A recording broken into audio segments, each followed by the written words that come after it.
quite a full agenda, so I expect that we will be needing most of the time allotted to us. Quite a few new faces with us this afternoon, so I think before we start, it might be a good idea if we go around and make some introductions. So my name is Steve Holland, Councillor Steve Holland. I'm chair of this forum. North East Lincolnshire councillor. I lead this as a by the by. I lead the independent group of 5 councillors on North East Council as well. I'm Andrew Warnes. I'm the Democratic Services Officer. I'm taking over responsibility from MD Clark, who's with us in the room there, in attendance. I'll be taking over the sort of clerking of this committee, of this forum.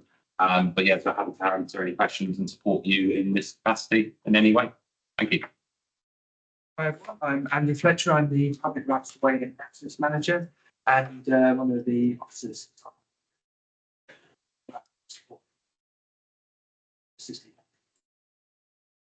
I'm Andrew Kickwell and I'm a Senior Definitive Map Officer and I head up the Definitive Map team at the council.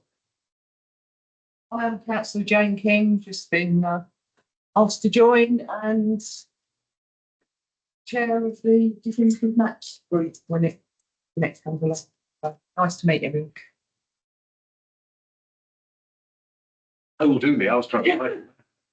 Good afternoon, everybody. Chris Miller. I'm the head of environment at Lincolnshire County Council. So Andrew looks after our rights of way team, but I'll be helping him present the paper on the definitive map prioritisation to the scrutiny committee. So I thought it was best if I came and heard the conversations first hand rather than getting it second hand, so that I've got an idea. For background, I did used to do Andrew's job. I have met some of the people with the room, but hello. This is Gates. I live in Fiskerton. I'm a member for the users of Public Rights of Way. I run, I walk, I cycle. Aaron Clifton from Holtwick Way, right on the edge of the county, over the area. I'm a underside access volunteer, checking out footpaths. We're also involved in access. Victor Clark, I live in Maplethorpe, which is very distant to come today. And you can't get much further east than either. I'm here with any other interests of my division. I've got a backing in mapping regarding to land registry work. I'm particularly interested in King Charles III Way, of course, as it goes through Maplethorpe. I am a town councillor, but in fact, I'm not representing the town council today. Peter Hinton, I've been a member of this forum for a couple of decades now, and I'm the author of 2 agenda items that we're going to talk about today. I've represented wide users, not just walkers, all of them, for many years. Angie Tomlin, user of Public Rights of Way. I ride, I carriage drive, I walk, and I'm also on a few other equestrian committees where we've been trying to increase the rights of way in the area for counties and horses, because there are parts of Lincolnshire that are well served, really well served, but there are others like ours that are straight out of the yard onto a 60-mile-an-hour road, single track, blind corners. So obviously, you know, we've been trying really hard to make it a little bit safer. I'm also on the disability subgroup with John Law, who isn't here today, and I help walk the paths to see that they're suitable and well kept for people who have less ability to walk them than we all do. Ian Lacey, user of Public Rights of Way, walking, running, some cycling, with Lincolnshire and Willingham. Okay, thank you, everybody. Oh, Threckingham, sorry, I didn't say. I'm right in the south of the county. I forgot where I live. Okay, so going into the agenda proper, agenda item number 1, apologies for absence. Yes, we received apologies from Wendy Bannerman, John Law, Lizzie Loring, Barry Robinson, Stephanie Round, and Nigel Wass. We've also received a full replacement, now fully substituted in, and as a full member is Councillor Jane King. So she's now, instead of being here as an attendant, she's here as a member of the forum as well. So, thank you. Agenda item number 2, declarations of interest from anybody. Any declarations of interest at all? No. Okay. Agenda item number 3, public questions. Do we have any There we go. public questions? Agenda item number 4, minutes of the previous meeting, way back 22nd of January 2025. Seems like years ago now. Any matters, any comments, matters arising from those minutes? Anybody? No. Do members or those members that were present at that meeting consider them to be a chain record of the meeting? Yeah. You need it. Or we're proposing. Yeah, sorry, can I have a proposal, please? Yeah, thank you, Ian. A second, Angie. Yeah. Everybody happy that they're a true record? Yeah. Thank you very much, everybody. And so then we move on to the action list, page 11 to 12.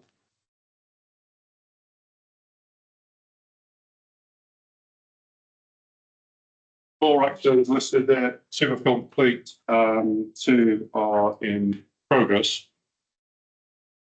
I'd just like to just mention, I know it's action complete, but just to mention there, the first action, review the letter to Lincolnshire County Council and circulate to form final agreement. So that was done. The letter was circulated, and we had a response back from Lincolnshire County Council, which I think was sent to all members. Any comments on that? Or particularly regarding the response that we received? Perfectly honest, I can't remember the response. It's some time ago, isn't it? Yeah, there was a couple of things. Just to refresh people's memories, we wrote on the 5th of February. Basically, the committee said we should put something together fairly firm, worded about the amount of time it would take DMMOs to be finished. That was the essence of the letter, and then we wanted more resources putting in. And what we asked for, the forum advises that a refreshed action plan needs to be urgently developed, which can clearly demonstrate how the caseload of applications can be reduced and then dealt with over the next 7 years. So that was the number of that letter. And we received a letter back basically saying that it would take 21 officers to do that over 7 years. And the cost would be in the region of £1 million. Essentially, there wasn't the money to do that. 5 MAP officers in training are essentially going to do the best they can to work through that list. That's in terms of resourcing. The other comment there that drew my attention. Additionally, we are awaiting new powers arising from the Deregulation Act 2015, which allows to process certain applications faster and more efficiently. My understanding is we still haven't received any information on that. And perhaps understandably, that seems to be slipping down the list of government priorities. It concludes, I would like to thank you for the Local Access Forum's advice in the matter.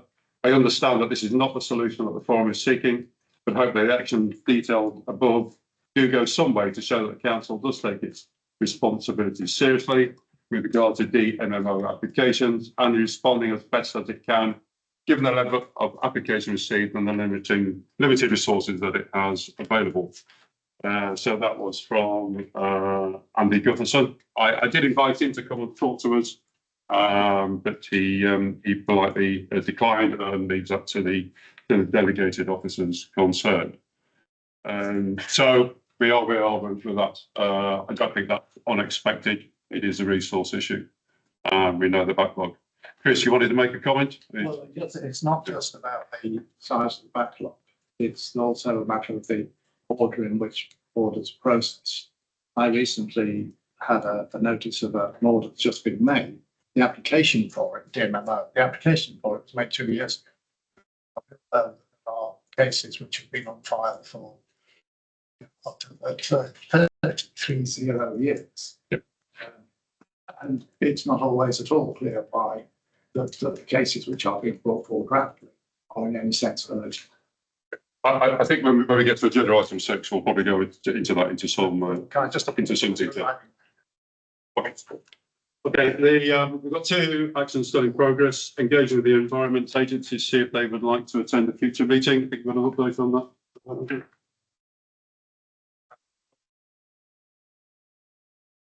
Okay, so I thought we'd had a recent correspondence. So no, we haven't had anything. I'll chase up and see what we'll bring that one as well. And in terms of reference to names and objective documents in progress, you said that would be. Yeah, well, currently, it's currently, it will be currently worked on, it'll be finalised and completed before the next meeting. For sure. Give that assurance.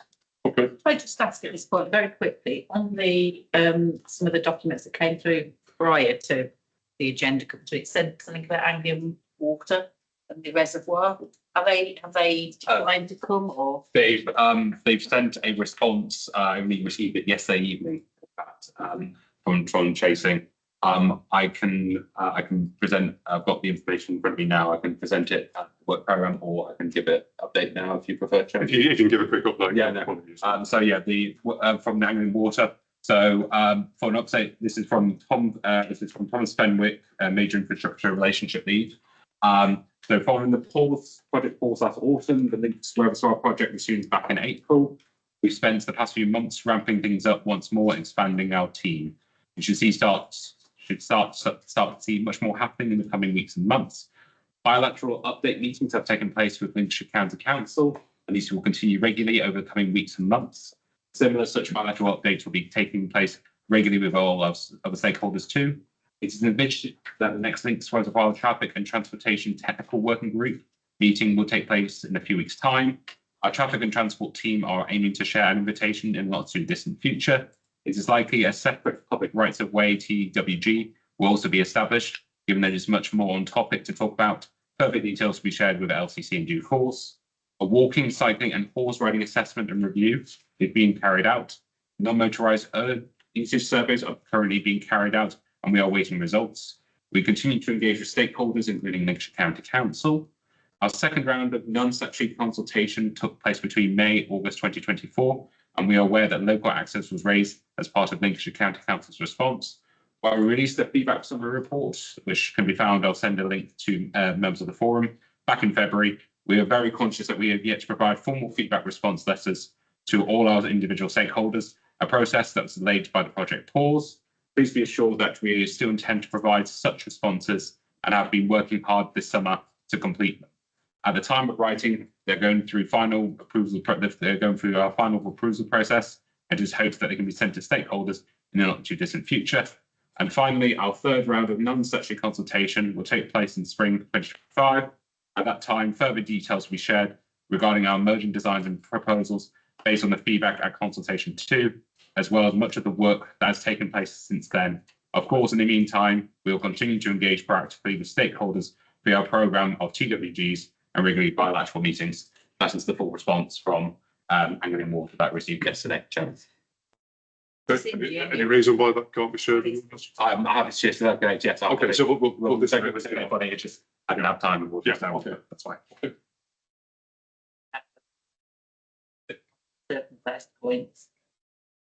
Okay, so that takes us to agenda item number 6, Lincolnshire County Council DMO prioritisation policy review. Andrew, would you like to just sort of briefly talk us through this? Absolutely. So you'll see in the report the proposal. So we're currently reviewing the definitive map modification prioritisation. It's the existing policy prioritises cases based on date of receipt, but with exceptions for various criteria such as threats to routes, community conflict, health and safety and strategic importance, which are then looked at by the definitive map subcommittee when there's an appeal on the priority.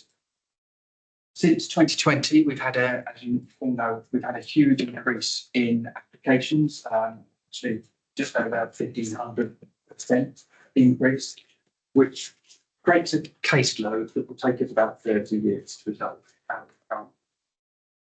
Now, one of the issues with such a large caseload is there's a number of areas where if we looked at things purely on date order, it might not actually deal with the most important pressing matters first.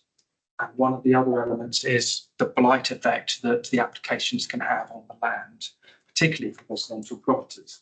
What I mean by that is once an application is made, it is put on the statutory register for applications, and that forms part of a standard search for a house sale. So if there was an application made that impacted a residential property, it's quite likely that the inclusion of a claimed right of way of that would impact the house sale, possibly stopping it completely. If it takes about 30 years to resolve the case, that means that case would hang over like a sort of Damocles, or effectively blight that property for 30 years, which is a situation that many residents wouldn't necessarily want to be in. So the review looked to, instead of prioritising based on A, prioritise based on the characteristics of the case itself, and look at reducing property blight, as I've just explained, look at public safety, residential impact, levels of user evidence, so focusing on the user evidence cases before the documentary, on the grounds that user evidence is based on someone's memory, which is perishable, and also based on someone being alive, and to be able to test that evidence. Strategic importance, health and safety issues.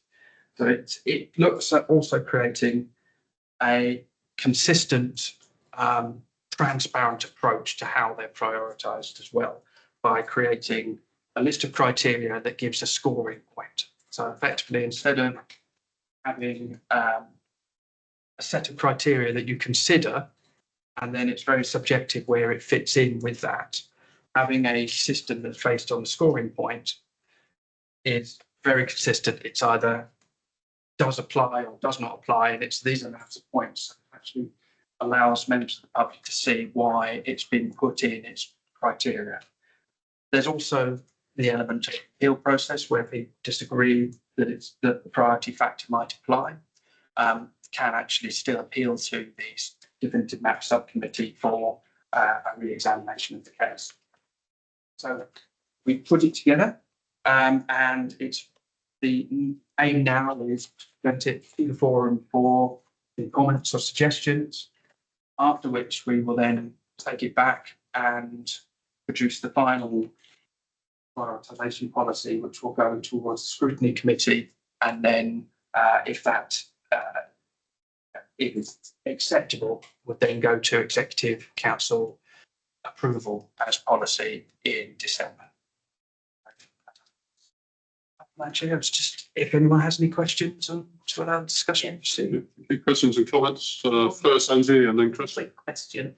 I'm assuming that, let's say it goes through as it is, if all the point system works and certain DMMOs get pushed further forward and it's not doing date order anymore, that doesn't mean that the ones that don't get through on points will be knocked off, does it? It means they just get pushed a bit further back in the queue.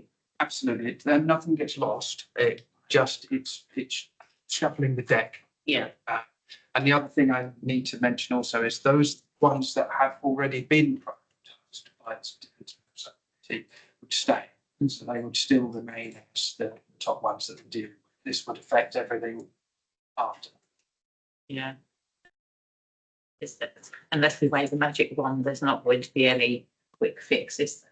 Even if the money was available and you took on and trained in people to do it, it's still going to take years and years. It's not a 5-minute, oh, look at that and do it, is it? It's a long and complicated procedure. It is long, it's complicated, but it's also very specialist. So one of the areas that we have is when you're looking for staff members to fulfil this role, there is not that many around that aren't already employed by other authorities. So you end up with an issue where it's very rare to have someone who's able to be immediately prompt in and is able to then produce 4 or 5 decisions a year in the most. It's there's always going to be an element of training and bringing them in because there just isn't the staff. And it is a very technical, legal focused role. Certainly is. Chris, Well, in practice, it means that a large number of cases are, unless something radically changes in years to come, are never going to be dealt with. I wouldn't necessarily say that it would take time. They never. Cases which are on the file of 30 years. Can you see any of those coming forward and being on prioritisation in the next 5 years? It would depend on the case as to where it goes up. And let's use an example of it's one that didn't get prioritised and it's on date, so it's got a score of 0 essentially. Yeah. It doesn't have. On average, we receive 2 to 3, maybe at max. If we look to the figures over the last 20 years, 5 or 6 cases. We have over the last 4 years had a huge spike, as we've said, but we've also only received 1 this year, so it's dropping down to sort of levels. If we've brought staff level up that we can produce 20 application decisions a year, we are looking at being able to chip through those. So I would say it is possible, but it isn't quick. I think you'll find that there won't be quite so many applications now, because I do know, and I know that a lot of those applications were from the Shore Society, who just sort of like, it was because of the cut-off date. And they got a lot of people together, didn't they, to just ram as many DMMOs in as possible. People were sent around searching all the old routes that they'd used, but weren't necessarily on the map. And I'm sure they must have got to a point now where they've kind of put everything in that is there, because new ones aren't now going to suddenly appear, are they? So it'll probably be, what comes in now will probably be a little bit more how it was before they started their campaign of trying to get all the routes on the map. Chris, did you want to ask a follow-up question? Well, yes, there's just one point is that you mentioned development. It's a big factor, but and I, that present system doesn't stop those being dealt with. When development plans comes forward, then you do prioritise the DMF, an outstanding DMF. And that's based on the threat to the routes. So it is included as well. As one of the criteria that we push up the list. Just Under the current system, I don't know whether you do in practice bring forward cases where a development is proposed. I know this because of experience, because it happens all the time. I get the I'm just having a look at the criteria and the existing policy. Yeah, what I'm saying is that whatever the existing policy, it does not stop you bringing forward what you don't. Because it happens all the time. You do it, you bring it forward. I'm not aware of ones certainly during my tenure where we brought it forward just because development was coming. They made it aware. But I don't know if you've got any particular example on that one. Well, the one that immediately comes to mind is the one in Middle Race that runs I can't remember the numbers now. It's a 4-figure number at the end of Gallimore Lane. Okay, I think the only ones that we've got on the list that have either been prioritised, been done through the definitive map prioritisation committee, or where they've come through as directions from the planning sector. And nevertheless, it's, well, if they've gone for the prioritisation committee, that is the existing policy functioning as it meant to function. It does not prevent a case of development standing in the way of development, because you do prioritise it. As I say, I receive these notices, I see these, I go to public inquiries. It happens quite regularly.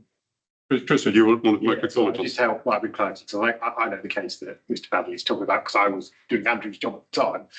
And what Chris is saying there is absolutely right, where in the existing policy, one of the sorts of cases that could be prioritised ahead of date order of receipt were ones that were going to be affected by a new development. As Chris points out, a lot of these cases have been on the books for quite a long time, and circumstances change. A developer comes in, buys the land and proposes to build 50, 200, 300 houses on it. We want to make sure we secure those rights before they are obstructed in perpetuity by those dwellings. So we bring forward those cases just to make sure we can establish that, yes, those rights do subsist, because we have to go through the evidence to make sure that's the case. And then the case that Chris pointed out at Market Raising, we did that, we made the order, and then we made a diversion order to allow it to run through the estate, but we protected the rights to get from A to B, albeit on a newer route. So it was something that we were doing already. We're not looking at losing that in the new iteration of the policy. So it will continue to be the case. The impression was given that it would be necessary to have a new policy. That's what I'm saying. Sorry, can I just bring Ian in there, Chris, and then I'll come back to you. I was just wondering if you'd done a pilot to look at what the impact of the scoring system would be on a selection of applications, just to see what difference it would make to the overall list. Because it struck me with so many priorities, you might end up everything being a very large number being priorities. So you're in the end not much better off. We haven't done it on the full list, but we did. No, I wouldn't expect a full list. We took a sample of 10 cases that we were already aware of, because we were able to, from our own knowledge, know whether or not a priority factor existed, just to test how it all fits in, whether it makes sense. And it did come up with some surprising ones, some that were higher priority actually scored lower than others. But other than that, it seemed to work and push things into the right area. Tristan, you want to come back and then Peter? Well, there's a couple of other points of this. One is prioritisation is not just about deciding which one to think about before. They're doing things on an order that work efficient. It can be the case, for example, if you have two, say where the evidence is an enclosure report perhaps, if there's another path, same route, and the same award, that's subject to a DMO, do them both at once. Look at other things around them so that you're bringing the same evidence and the same data to get together. There's lots of complications that could go into it. But I just express my view that to have a system where cases can remain undealt for 30 years is unacceptable. Something, there has to be some sort of cut-off. They say, right, this has been on the book so long, we have to deal with it now. I have a personal interest in this because I have several with the council that I applied for, or I represent the organisation that I applied for. And they are sitting there, nothing's happening. The only times anything ever happens, county council looks at the evidence and on a completely false basis says that it thinks that the evidence is not strong enough after all, having made the determination to make the order at the time. I think that's perhaps some people don't realise. The first process is to make the determination to make the order, but then obliged to make the order. But you, what you do is say, oh, we won't support our own order. That can make the order fall, particularly if it's one made a long time ago. I will say I have a personal interest in this. I will declare it. The one that I was just talking about, I was left to take it to a public inquiry. And we won it on straightforward evidence. There was no good reason for council having said that it didn't think it wouldn't support its own order in the inquiry. There was no one to put it forward. I think that's disgraceful. Sorry, I brought too much of my own personal case. Andrew, do you want to comment on that before I move on to Peter as a call? Mine's a more general one, Andrew. I had the misfortune to brief two parish councils in the last week on public rights of way, mainly to get information from tonight. Well, both of them hit on me that in your score chart, they told me that they own all the complaints they get about the DMMOs that are in being are to do with curtilage. That's confirmed by a number of parish councils in two parishes. And they, one lady who's very well informed on the subject did wonder why its score was only 5. I don't know whether there's any way of finding out through smaller, lower tier bodies, how common that is. But both my county councillor and district councillor confirmed that they're the only ones they've ever had submitted to them. People tend to pick them up, but both living in my village, they're being kept quite regular. I promised I'd make raise. No, I think it's a good point. Now, depending on the impact is why there's the higher the score is, the higher the impact. If it's going through a residential building, it scores more than if it goes through curtilage. There's an element where we're trying to be as transparent and as easy as and be as objective as possible on there. When you're affecting residential curtilage, it depends on the size of the residential property as well as to the level of impact. If it is on the edge of a very large estate, it would be within the curtilage potentially, but not impacting that property as much. Whereas if it was in the through the small garden of a end terrace house, it would be, the impact would be much I higher. get the impression these are all from individual households. We're very concerned that they're on or adjacent to their properties, rather than development areas and estates, individual households. I only raise it because I promised I would. So I think your scoring system is about as fair as you could get. And to Yeah, go ahead, Chris. Yeah, go ahead. could it be that the council is perhaps unwittingly giving more weight to large developers who will have a lot of money behind them, rather than the individual household? Talk about curtilage. But I'm taking it with us. I go through going through a garden, basically. Yeah. Yeah. In one case, through No, the front door. I mean, the case for resolving a DMMO that goes through the garden, that's obviously going to affect the value of the house. It's going to, if you're trying to sell it, prospective purchaser solicitor is going to pick that up. It's going to be a problem. I would have thought that even now, those should be a priority, would be a priority under the existing system. That's pretty much the feedback I got. Okay, so I think the word curtilage has been used because that's the wording that's been used for the application in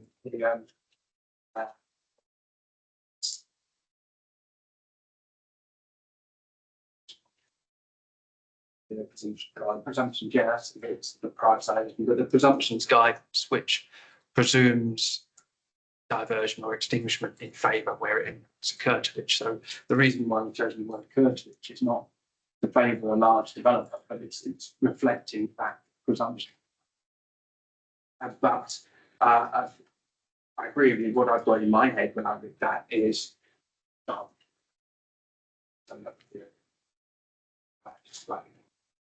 the presumption guidance would apply to curtilages. Just Chris, couple of points. So just looking at this from a practical application point of view, somebody puts in an application, goes through the system, come up with a score, and then there'll be some sort of spreadsheet, and that score will slot in somewhere in that ranking, however many are outstanding. So, and then they get informed, this is your score, and it gives them a score. I see that these are maximum points for each of these items. And they'll say, well, there's no saying you're good in the community, so you scored 0 on that. And then, so that's your score. And we've ranked you a number 100 on the list. You probably won't say number 100 on the list, but I think it would be fair to give them an expectation time-wise.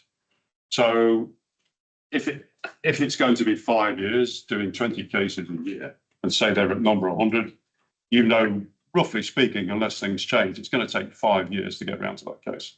That would be fair. yes, that would be Yeah, given the resources you have. So is the intention to actually be transparent with applicants, Nolan principles, all that good stuff, and say, thanks for your application, blah, blah, blah. We expect to get around to this case and give you a reply in 5 years' time. I think that would be fair and transparent. It reflects what our resource levels are able to do. There's a whole bunch of stuff that come into play if someone then chooses to appeal to either the prioritisation subcommittee or to the planning inspector, which could change the numbers. But that letter that we give the applicants at the time is being transparent with the information that we know now. But it would need to be clear that it can change as well, because other cases could come in that go further up, or we are directed to, make a decision on a case that was lower down. So it would affect our priorities. I mean, giving people scores, you're going to get, obviously you could get into quite involved correspondence. Actually, you've scored a 0 on that, but we've got a petition of 80 people here that says X, Y, Z. So you're going to get appeals probably to the subcommittee, maybe even up to the ombudsman. So it's going to get more complex identifying these individual scores, is it not? And going back to Chris's point, is that somebody at the bottom basically, it's not going to happen. So on that scoring list, and I'm assuming that there will be fairly regular review of that whole list. Yes, some of these things have changed, but I would suggest one of the things that does need to change is the time that it's been on the list, and actually time on the list should be a priority factor. So the priority increasing for the amount of time that it's been on the list. I'm not saying it would be the only factor, but I would have thought it should be a priority factor in there somewhere. That would, I think, satisfy my complaint about this. I haven't said I had a complaint. It's the thing that's missing. It's that as things go, over 10 years, then they should start getting higher scores purely because of the excessive delay. I can take this in where I'm coming from there. I think it needs to be factored into where it is in terms of shifting the prioritisation based on the characteristics of the case. But I can see the element where it, Can I come to here? Yes. What's instructive? I talk to people who are dealing with this in the rest of the country, including professionals. I mean, lawyers who specialise in this kind of work, etc. When they hear about the situation of Lincolnshire's backlog, people roll their eyes and they say, no, it can't be that bad. And the last time this happened to me, I remember somebody saying, I thought I'll name another council somewhere else in the country. I won't name it. I said, I thought they were bad, but Lincolnshire, I think, is the worst. Because after they didn't apply to the thing. And, I think you need to know that this is how people react to it when they hear of these 30-year delays. And the same thing would apply in any field of council's activity. If you had cases where you made an order that said you were going to do something, haven't done it decades later, you're still saying, oh, well, the priority system says it needs to be keep and cut back. So I think I just address on the what's been called backlog. I think it's not really fair to describe it as a backlog, but it's a caseload. And the reason is because 63% of all of our cases that has pushed us way beyond in the tables of amounts of caseload from nationally have come in over the last 4 years at a point where no council in the country is resourced to handle that level that comes through. Not even Kent, which is probably the best resource I know of. So there's that's why we term it as a caseload rather than backlog, because it's not that we're not working on them or we've just left them sat there. It's just that we've got a priority system come in and 404 have come in over 4 years, which is it doesn't. That's simply not the case. We go back 5 years, we could be having exactly this. We did have exactly the same conversation. It's just the cases that were now 30 years old, but then 25 years old. You couldn't have said the same thing then as to why it was you. No, in terms of individual cases, but the totals would have been 120, say, of what we've called the caseload. At the moment, it's 500. And that's why, when you're saying it surely can't be that bad, it's to do with that last 4 years that's pushed it to that number. And that's why also the date does not work. I'm talking about the ones which have gone on for 10, 20, 30 years. That's what we're talking about. Yeah, Got to just make a comment there. So to some extent, it's about how we describe the numbers. But yeah, we had a fairly low caseload for a long time, 4 or 5 cases a year. That was the sort of, The ones Average. that are coming in. yeah, coming in. And now it's dropped to 1 this year. So we may go back to that sort of caseload level, 5 cases a year, something like that.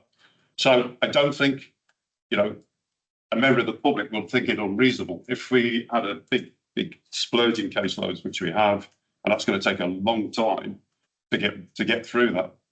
And it is a backlog of cases because the caseload now has reverted to a normal level. So it's not that the fact that it's a heavy caseload anymore.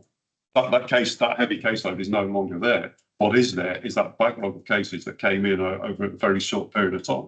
That would be, you know, what I would say is a logical way to view. But then I think nobody still answered Chris's question as to why we've got cases sat on the books that are 30 years old that still haven't been looked at. I mean, not at the moment. Obviously, we know why for the last 4 years they perhaps haven't been looked at, but why, say, 5 years ago, were there still 25-year-old cases sat books? And that is Bizarre. to do with the reprioritisation of other cases that have pushed them up. There's elements of, you know, staff leaving, which has slowed down productivity at that time that we're addressing now. But fundamentally, the reason why the cases have slipped is because other cases have continually been reprioritised above it. Yeah, I'll bring in a second, Chris. I mean, how I see it, if we can manage 20 cases a year now, that's more than enough to handle normal historic caseloads. No matter how many come in here, no matter what priority they've got, there's enough people to manage that. There is. I'll caveat by saying that's the fully trained officer. That's the national average for. We're bringing them up. Yeah. That's big. Yeah. But you know, if we go back even 5 years ago, that would have been enough to manage that every year. There would have been no 30-year-old cases. Chris, you wanted to make a comment? Yeah, I feel like I probably should have sat a bit further forward. Please do if you wish. Yeah, I'll come to the conversation a little bit. Because obviously I have more of a historical background to the management of the caseload. And this is absolutely right. We do have a backlog of work, which is far beyond what we would hope it to be. We're kind of paying for the decisions that were being made in the early 80s then, because we basically started with a large backlog when the legislation changed from quinquennial reviews of the definitive map statement to continuous review in 1981's Wildlife Countryside Act, which became usable in 1983. This and many other authorities, to be fair, didn't understand the consequences of that work. And user organisations and individuals had started to prep, putting forward their evidences for casework. The council didn't put any resources to it. And for a number of years, we're running on, I think you probably remember this, but we were running on like 1 or 2 people with an already burgeoning caseload of over 100 cases. So we were never keeping up with the ones coming in at the same time as already having a large caseload. And we've never recovered from that, even to this day. We are where we are, partly because of that. I think the point that Andrew was trying to make with regard where we sit now amongst the national perspective of this type of work is that before the individual got hundreds of applications, we got 400 applications from one individual. Before he started putting them in, we were about average in terms of the backlog with a number of authorities. Somerset had a much bigger backlog than us at the time. Kent did, Hertfordshire did. We have now overtaken that because we have had this process and the focus we put on Lincolnshire. So absolutely right. We now, I think the Telegraph ran a piece on it and we were quite clearly ahead of every other authority. What we need to look at now is how do we deal with that with the level of resources that we can expect to utilise to deal with this work. With the best of the world, we're not going to have 20 odd officers to be able to deliver this in a time frame that we would like to consider a reasonable one. It's just not going to happen. So with what we've got and hoping that we can train them up quickly, that we retain them, because what we don't want to see is lose them to the profession or to the authority, have to start the process again, is that we can start to make inroads on that. But we have to focus on which cases are the ones that are the most deserving of the time, the very scarce time we have in the grand scheme of things to deal with those 5 officers. So the idea behind reviewing the prioritisation system now is to try and embed something that we can keep on using now that we know that the the flow of cases and applications being made by, his name, I shouldn't forget his name, should I? Just, Well, we are in a recorded meeting, so sorry, he's on public record, he's made the applications. through Mr. Parker. Mr. Parkhouse. Yeah, he's put in a lot of applications. We now know that he's no longer putting in quite as many as quickly. So we should be able to now say, well, we're unlikely to get too many more. And given the fact that he's going through historical evidence, there's only a finite amount of historical evidence that can be sought and found. So we don't expect many more from any other organisations like the BHS or Ramblers or individuals. And we suspect that the ones coming in future are going to be the user-based ones, where someone has just obstructed a route that's been used for many years. And those are the ones where you quite often get that community backlash and hostility. And, you know, should we be dealing with those ahead of those where, you know, it's been found on an enclosure award, hasn't been used in 250 years and wasn't causing anyone a problem until somebody made an application for it? What is the balance there? And that's what we're trying to strike with the prioritisation system going forward. And we need to go through the process of running this, you know, with yourselves as this practice, you know, service users, to make sure we're getting that balance right. I don't think any system will ever be perfect in terms of trying to resolve this. I quite like the idea, and it's not something particularly currently thought about, perhaps providing a little bit of scoring to those of an historic nature, whereas previously we've just said data order receipt. So some of Chris's that date back to the 80s, late 80s, are still sat there, as you quite like to say, yeah, over 30 years old. You know, that really shouldn't be the case. We don't like to see that as a council. We'd like to work through them more quickly, but under our current system, they are being gradually pushed back as other priorities come forward. So I think the paper that Andrew's prepared with Andrew, people like that, hopes to try and strike some balance, but we're not saying it's perfect, and we value the views coming forward out of the forum, as we will when we talk to the councils about it through scrutiny as well. Because ultimately, yeah, this hasn't go through that process. So I hope that provides a little bit of a steer as to why we are where we are, or my understanding. Okay. Seem to be going around in circles. What I was going to say is, I think we've given it a good putting out, just in terms purely of recommendations from this forum that will then go to scrutiny. Just practical recommendations in terms of the new policy. Does anybody? I mean, I think we touched upon the fact that we would like to see legacy issues put there into the priority order and given a scoring. So when it is reviewed, the amount of time it's been on the list actually is recognised as part of the formal scoring. So are people happy to send that forward as a recommendation from this forum? Yeah. Yeah. Okay. And in addition, can we have it perhaps on the next meeting? Because we might want to refine that after somebody's had a chance to think about it. As to what the next up, what might be good work. What's the timescale for this to go to scrutiny?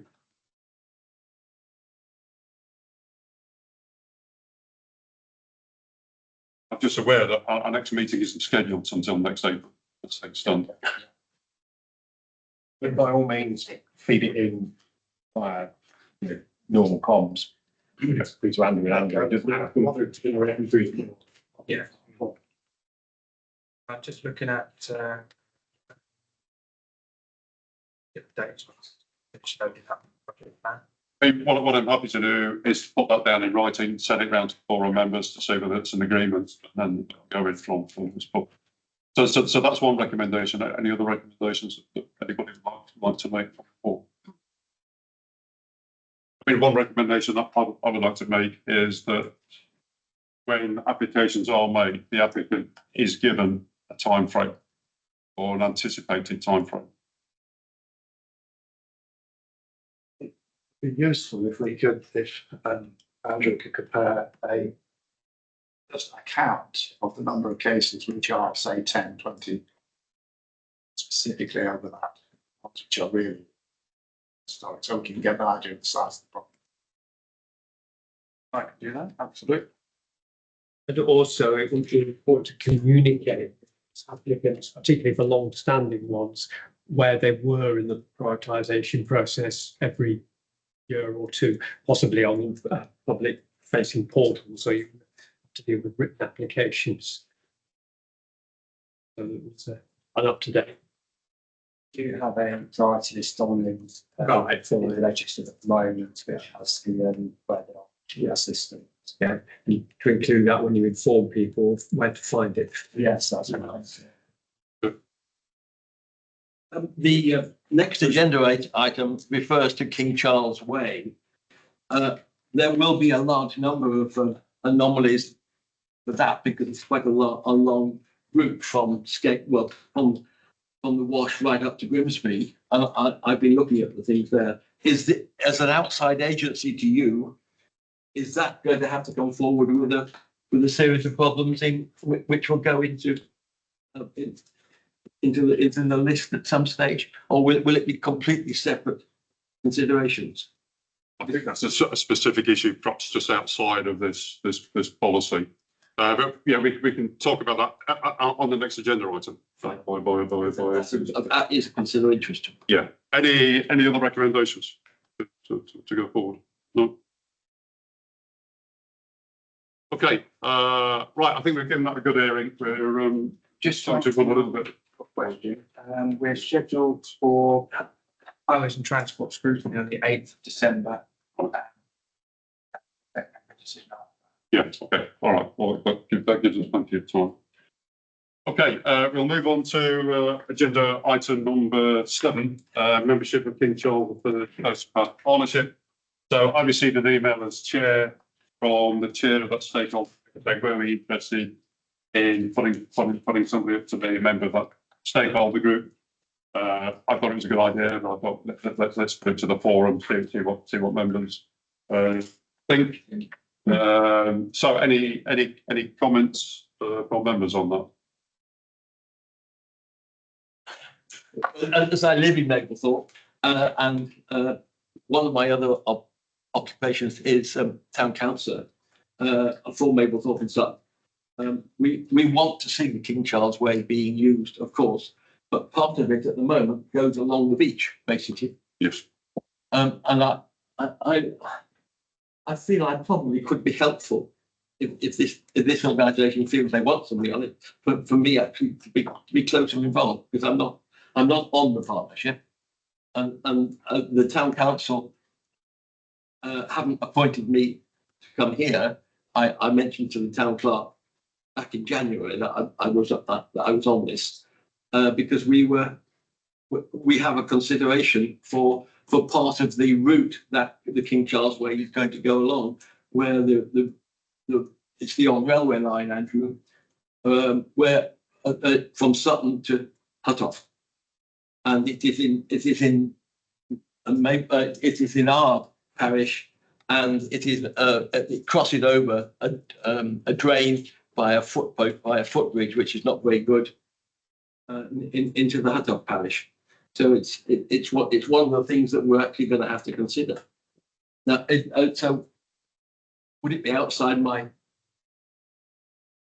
remit to actually volunteer myself to go to this partnership? Well, I say that all members think it's a good idea that we have a voice on that stakeholder group. I think it is. I've walked most of the North East Lincolnshire side of it, and it's excellent. It's going to be an excellent path.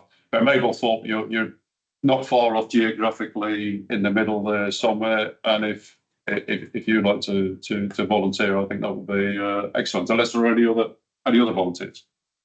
And definitely on the south of the area, where it goes from sort of Kings Lynn along the Wash and round sort of Fosdyke round there.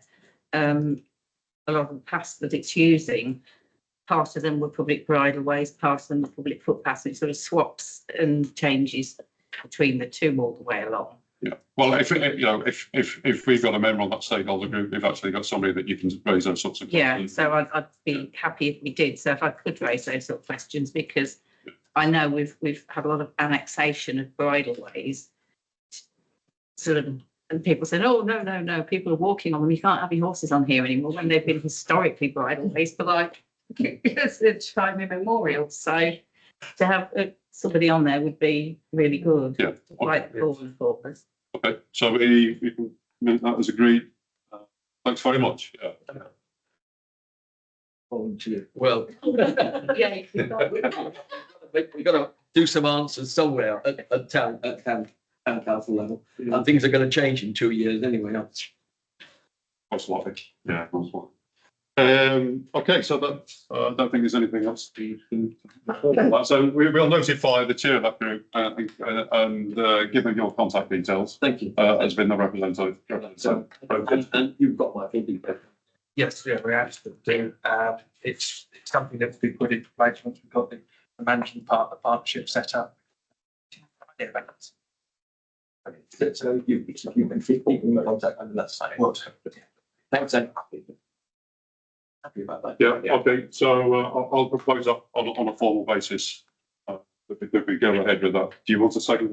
That's okay. That's it. Yeah, we've got somebody to second that then, please. Thank you, Lucy, and all those in favour? Yeah, everyone's in favour. Okay. Okay. Okay, so agenda item number 8, value of public rights of way. This was going to be presented by Matthew Chaplin, who unfortunately can't be with us this afternoon. So I'm going to defer that item until our next meeting. Now, moving on to agenda item number 9, actually that is almost a replication of agenda item number 12. So we'll take items number 9 and 12 together, if that's okay, at agenda item 12, because they're virtually the same issue. Which would take us on to agenda item number 10, model guidelines for encouraging parish councils to engage in improvements to about the use of public rights of way. Peter, do you like to just sort of talk us through this, please? The background to this is we used to have a system, some years ago, where we basically prompted town and parish councils at the low level to be involved in the right way in their areas, and to also keep the departments of county council informed of issues as they arose. It kind of, whether the reduction in staff was a real issue. I mean, I'm talking about the days when every district council had a footpath officer, and it's a way of stimulating it. I did a lot of research. I contacted, I think it was well over 30 LAS, of which about a dozen were really proactive. In fact, some of them now include me on their agendas and send me minutes of their meetings, and I've actually attended 2 online in recent months. And interestingly, this subject does come up, and it's really about using volunteers, essentially. Andrew and I are doing a presentation to the Lincolnshire Association of Local Councils, which I was a parish council for 16 years. I was a long-standing member, attending lots of training courses. Good way in. The one Andrew and I are going to is specifically for clerks. I was hoping we'd get to go to the one with chairs, but I missed it. It was earlier in the summer. But we will almost certainly get invited to go back. And it's really about stimulating parish councils to take an interest. One of the issues that she deferred slightly, but it was also pretty obvious from the research I did, that the health benefits from access to the countryside, walking, riding and so on, are often understated and omitted. And these are some of the things that we want to press. Now, I use my parish council. I stood down as chairman 3 years ago, but I was councillor for nearly 2 decades. And they were really good. It wasn't just that they knew who I was, no, if only from the front, but the truth was that they liked it. The automatic question is, what would it cost? And that's why I've got a bit of a background about fundraising. And that's why at the back of the paper, I listed all those grant funds that I could identify that even remotely looked as if they might support improvements. It could be furniture on a route, it could be mowing, it could be changing a gateway so the horse can get through it, anything, to be perfectly honest. And of the 3 local parish councils that I've been involved in, kind of using them as a pilot still, they all came back very positive. So my proposal is that Andrew and I fine-tune this into a document that can be circulated to the parish councils. That I've had a couple of inputs. One of which, it was I didn't mention the coastal parishes enough. But I think we could, if we were to circulate a draft to parish councils and ask for their comments, that would be the first step. whether or not you want Andrew and I to come back to you as a forum with the draft document to circulate, I leave to you. I don't, personally, I think we ought to go out and start getting information and getting them wound up about it. I would certainly really appreciate that it's more widely understood across the county before Andrew and I turn up the LALP meeting in November. Is November or December? It's later this year. So that we're talking to people who have some awareness of the project. Encouraging them both to look at the benefits to their local communities and how they can find funds. They can use precepts, particularly for village parish councils, are actually quite small. Town councils have a bit more freedom, because they're still legally parish councils. So some guidance on how they could help themselves is definitely what's required. And I don't know if Andrew's got anything to add to, because I've tried to keep them as informed as possible. But I have to say, I have plagiarised ideas from lots of other LAFs, and the ones I'm in fairly regular contact with. So some of them I talk to at least once a month. One of them said that's a really nice idea. South Yorkshire's quite active on it. There were 2 or 3 others that have similar programmes. Dorset was another one that stands out. So we're not alone, and there's nothing wrong with stealing good ideas from other areas. And I've tried to make it as comprehensive as possible. The next step is we need feedback from as many parish councils as possible. Do you include parish meetings in that for the little villages? Yeah, I did, yes, because locally I've got one's actually in Rutland, but they're adjacent to my parish. I did. The problem with parish meetings is extremely limited budgets. No budget at all. They're a bit of a Fred Carno circus. And I have been to this year to 2 parish meetings adjacent to mine. The village I live in has a parish meeting. The village I keep my horses in has a parish meeting. And they might be tiny and they might have limited resources, but what they do have is a vested interest of a small group of people in their village. So you will to get volunteers volunteers. is no problem at all, because as soon as you put something up there, there's multiple people go, yeah, I'll go and mow that, or I'll go and trim that, or I'll go and do that. Well, one suggestion I got was that groups of parish councils and parish meetings got together. Oh, God, no. But very, you, Well, you say that, you see, when I was chairman of parish council, I had regular meetings with my colleagues in the adjacent parishes and the 2 parish meetings. They're all a bit feisty around us. They're probably better off in their own little villages, keeping their own bits done. can I bring Barry in there? When we wrote the Hawley Clay Neighbourhood Development Plan, put an appendix, which is called the Green Plan. The Green Plan outlined what the village would want as development grew. And if you look at Hawley Clay, it's massive development. But that document, which is now part of the planning procedure policy, it needs the parish councils, it needs planners, it needs the developers to look at that. So as they build a new estate, another 100 houses, they actually look at adding green space. It's okay to have the document, but somebody's then got to make sure that happens. And I'm not sure that's happening at present. You're quite right. The primary aim of my paper is to encourage use of public rights of way and using local volunteers to look at the maintenance issue, reduce the burden on Andrew's team, which used to happen a lot 10, 15 years ago. I have looked at open spaces and I've included references to my parish. And indeed greens. There's no harm in adding anything that will help parish council with its local circumstances. I think I'll give you an example. if you could send us a copy of it. I'll give you an example on the Green Plan. There's a development happening down through a railway line. Grimsby to that. We're talking to the developers to make that a an access route or a pathway, a cycleway.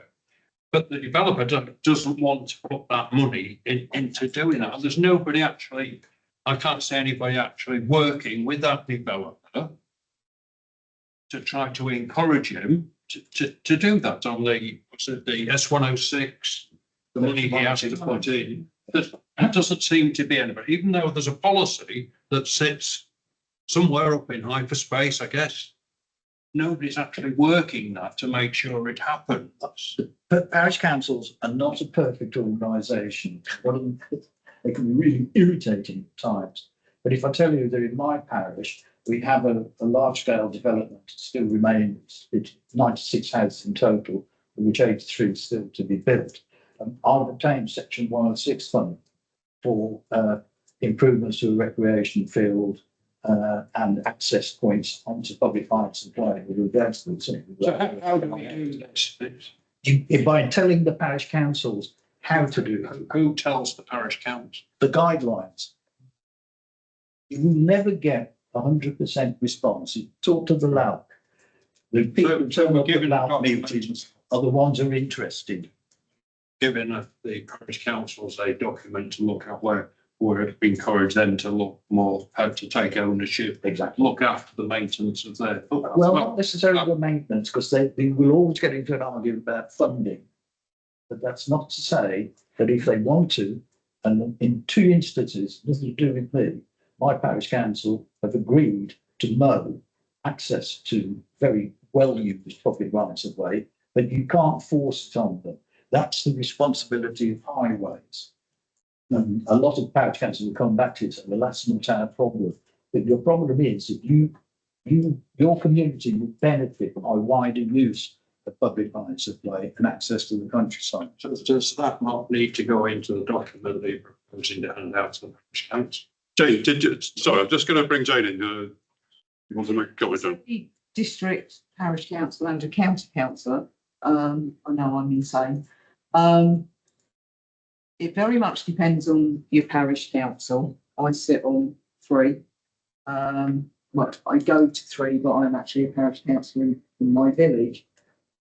What should happen in the various areas, you should have representation from your county councillor, your district councillor. You're talking about section 106 money. Your parish council, your district council should know how much is available, what's going on. Unfortunately, there's a lot of developers out there that like to tell planning and district councils what they're going to do and not what the district wants them to do. I'm sorry, it definitely does happen. I totally agree, and with what the changes that are coming forward at the moment, there is going to be a lot more, there's a strain on parish councils. They will be asked, I think, to be picking up quite a lot more stuff. Public open spaces, keeping neat and tidy, various other, things that have normally been done by highways, district councils. When developers have this, they develop something here, then you've got the houses here, and you've got this stretch of 6 foot no man's land. I mean, we've all got those in our patches and what have you, taking those on board, all this sort of thing. But yeah, I think things do need to be made available and information available to parish councils. Again, it's if you've got a very good clerk of a parish council, they are brilliant. They really are worth their weight in gold if you've got a really good clerk. Plus the parish councils, you do get a lot of parish councils out there that they're, I hate the term gentleman farmer, but I'm sure you get what I'm saying. They like my granddad was a parish councillor, and my dad was a parish councillor, and actually they turn up for a meeting once a month and okay, fine, we'll meet you down in Pub Boys. They've never read anything in the agenda before they turn up. Oh, absolutely. No, I mean, no reports were ever read. The agenda was never read. It's such good fun. It still goes on. So yeah, there is a lot. Are they proposing to rewrite the responsibility of the parish council? Because parish council, their duties now were written by Queen Victoria. Yeah. They haven't altered. I So would you go to say- the clerk and the clerk will get the answer, well, it's not on my list. Oh, no. Oh, yeah. We're that not will going to happen. do with this. No, It's we not- don't have to do that, Verge. Yeah. That's been highways. No, we don't have to do that bit over there. That part's nothing to do with us. And you'll probably find that because of all the shake-up that's going to be happening soon, you're going to find that play areas, you know, if you have a play park in your patch, you know, that might then come back under the parish council remit. They'll be asked to do perhaps a transfer of assets, that it now comes under the parish council umbrella. There's a lot more that parish councils will be, I think, expected to take on. And it's best we start, parish councils start looking at it now than leaving it until, you know, the last minute. So yes, any guidance that can go out to your parish councils. So how does it work? A new development, a lot of the time, the council now won't take on the responsibilities for the roads. No. For keeping it clean. No. The development has to have a maintenance order in place for a couple of years. The parish councils won't go into that area No. because it's somebody else's area, somebody else's responsibility. How does that all work together for open spaces? Well, the thing is, developers will then say, we're going to build X, Y, and Z houses. A certain amount of those are going to be affordable. And what often happens, which totally infuriates me, planning goes through with 73%, so that entitles you. And I don't know the figures. Maths is not my forte, so I don't know the figures. That will entitle you to X amount of Section 106 money if it's appropriate. The developer will then come back once the planning permission's been put in place. Go, oh, we did our maths wrong. We can't afford to do the affordable now. So, you know, Take it back, yeah. their idea of when we council will say you need X amount of green space with some play equipment.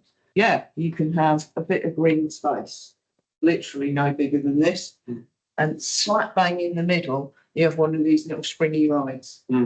They have conformed to what councils are trying to do. We've got a lot of developers now that want to do private drives. So you don't get a dust cart or something going down there.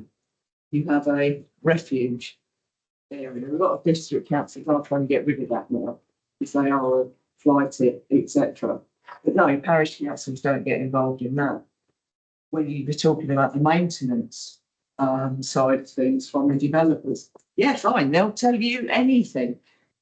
And they'll do anything for the first 2 or 3 years. And then it's like, see you later.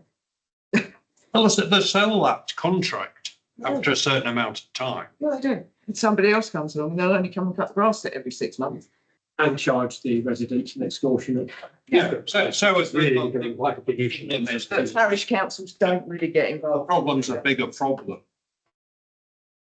There's a lot of facets in. Can I just come in here for a second? Subject of it, sorry. No, it's fine because it's a really interesting subject and it's going to take on more importance as Lincolnshire goes over to a unitary. Yeah, it will do. That's where we need to start So, thinking of things. As a North East Lincolnshire councillor, we're already a unitary model. We already operate on a unitary basis.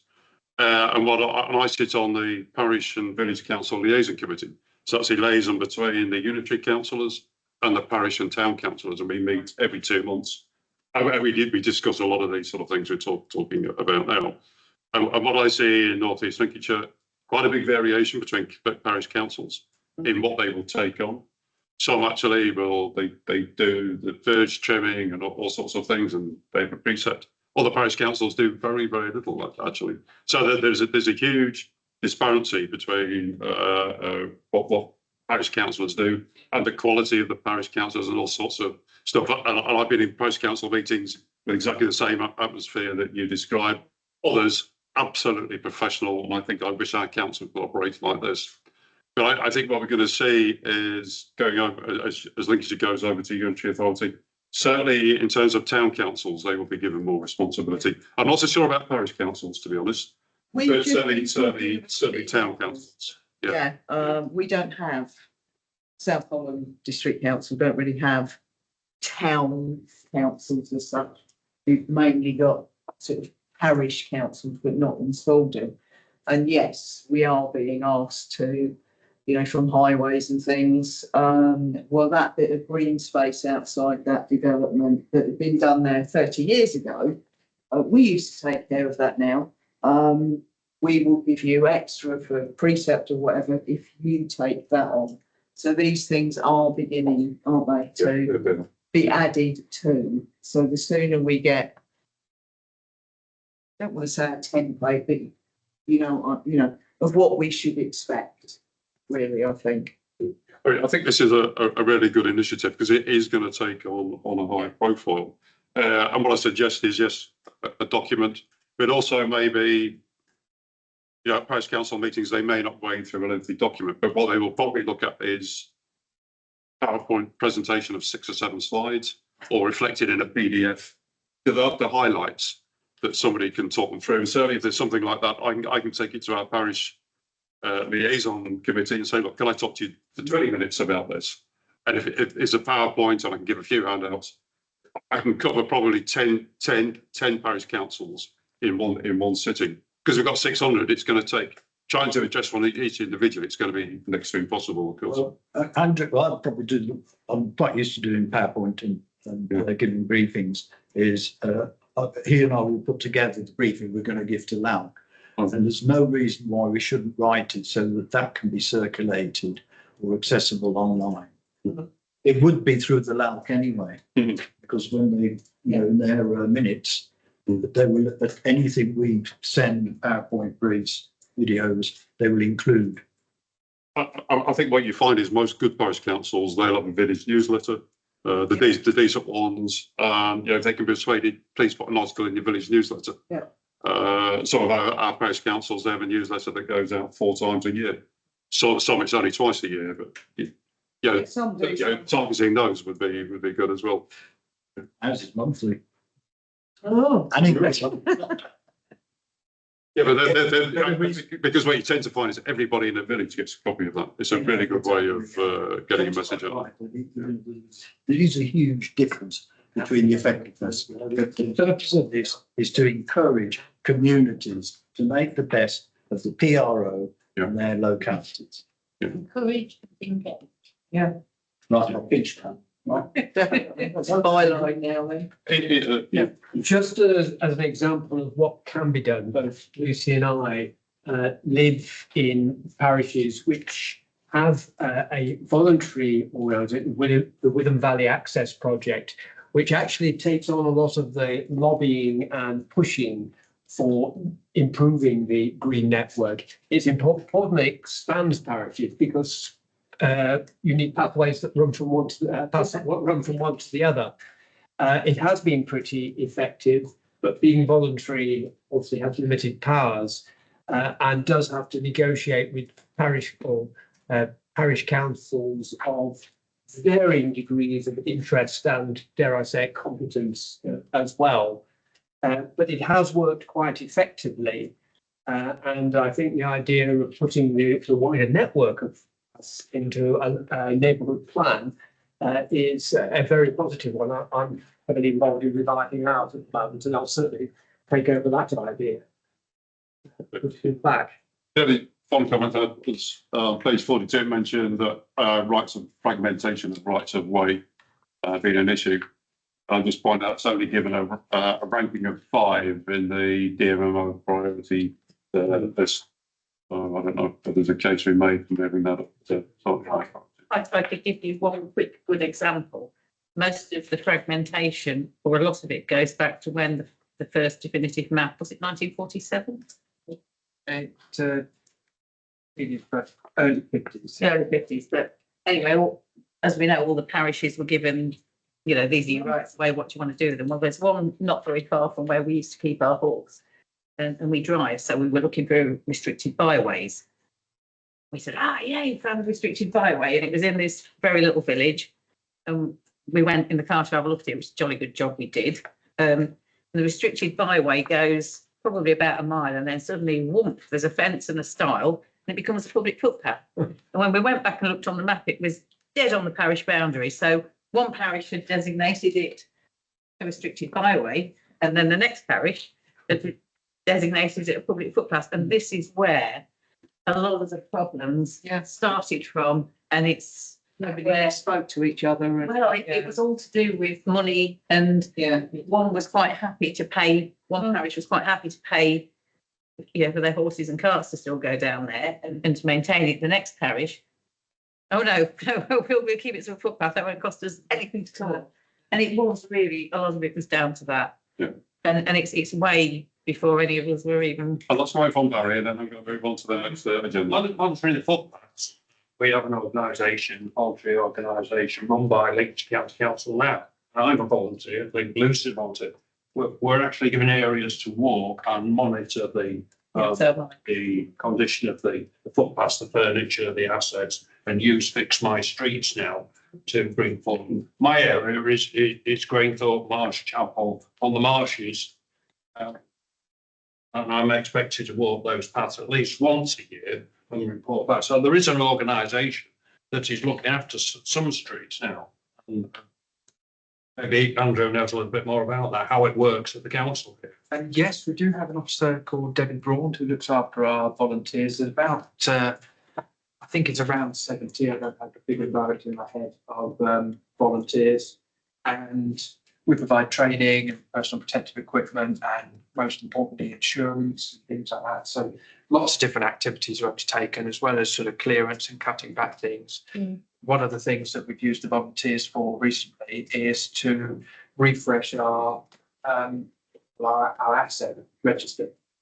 And that is by volunteers going out with their own phones on a website that we've created where they can go and mark down every signpost, every gate, every sign, every gap, a bridge, steps, all of that information and all that infrastructure with tape measures. And we've got a level of information which is absolutely excellent.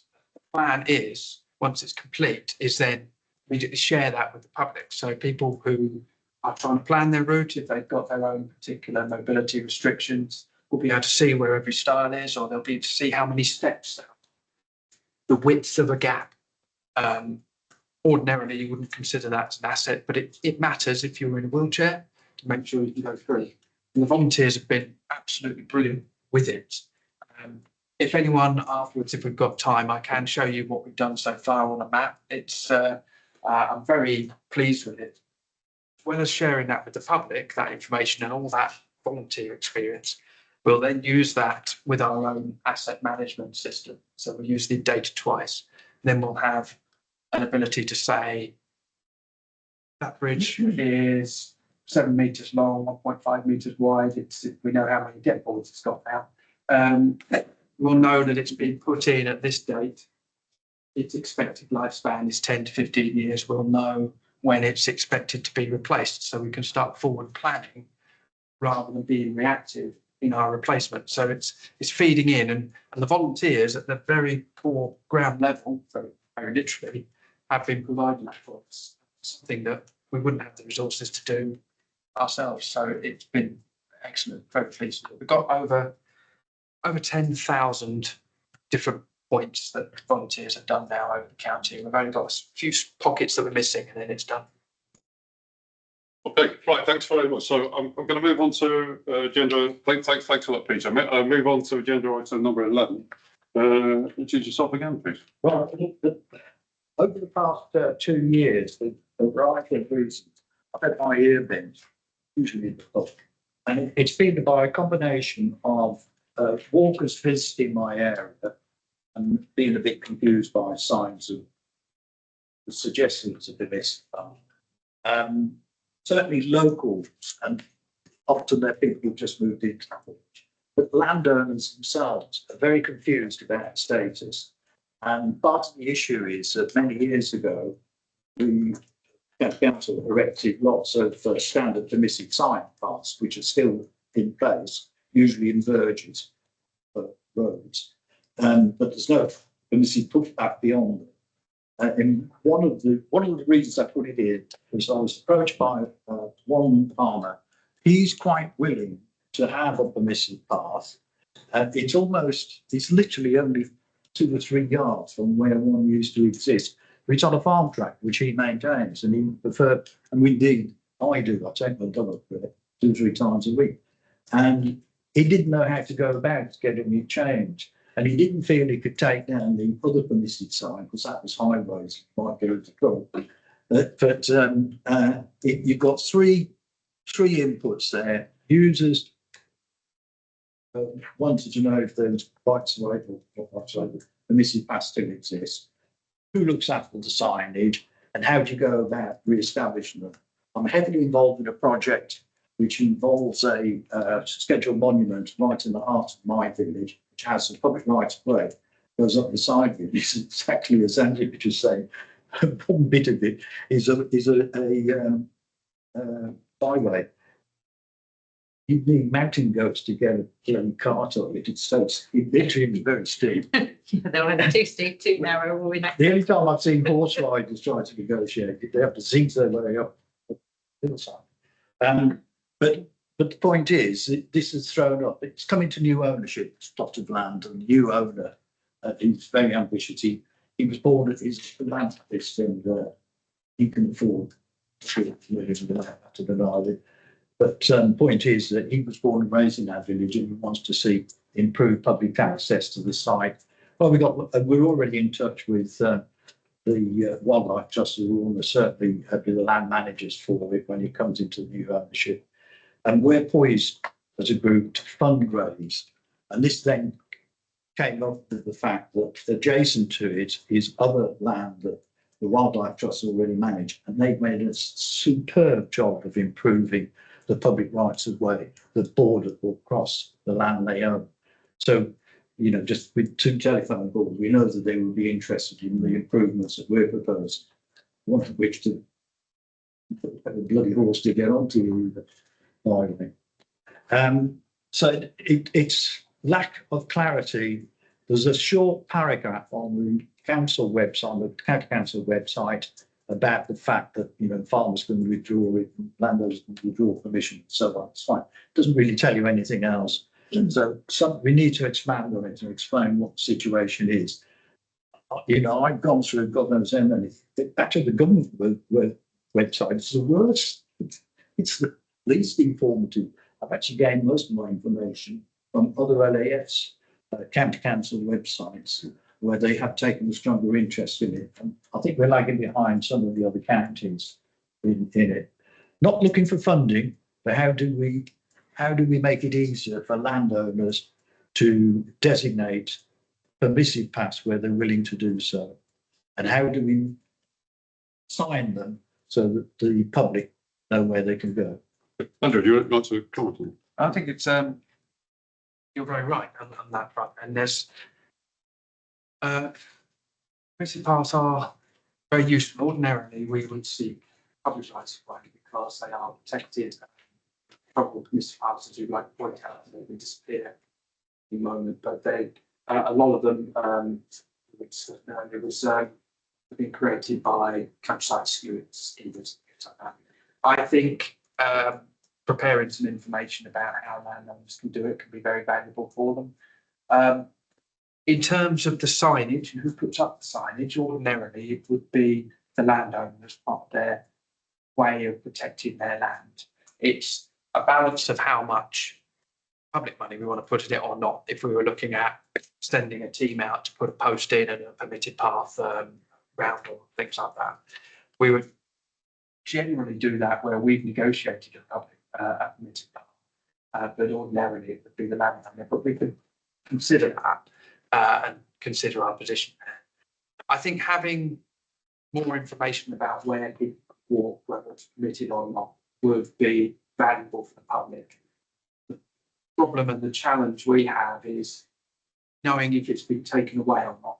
Oftentimes we won't be aware, so we will put information out there where we're aware of a permitted path. But if the landowner then chooses to withdraw that, we would rely on people telling us that that's been withdrawn in order to take it off a map. And I think in terms of that sort of information, and it fits in a lot with our aims under the improvement plan to provide more information. So I definitely agree that it's worth looking at and developing something. It might be worth. So, sorry, this was person. As I understand it, then, there has been some sort of official recognition, some system, County Council, for recognising permissive paths. And so there's nothing you can do, of course, if anyone chooses to involve you. But if there's going to be a system where you are involved, then you need to have the same sort of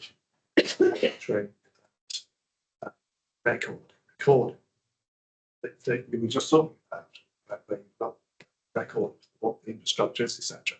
That would include back to the owner every so often, every 2 years or however many years you think it's appropriate, to reconfirm it. And if you've put up signs on it saying well, this is path, or they're your signs, then we need to have that in the same sort of recording system that you would have for your own. The only difference being is that you have to check it's still there, but if it's not, the owner says, no, I don't have to take away the signs and leaflet. It doesn't seem to be very difficult principle, or it's just a matter of knowing that you have a thing as a council acknowledged permissive path and you keep your records.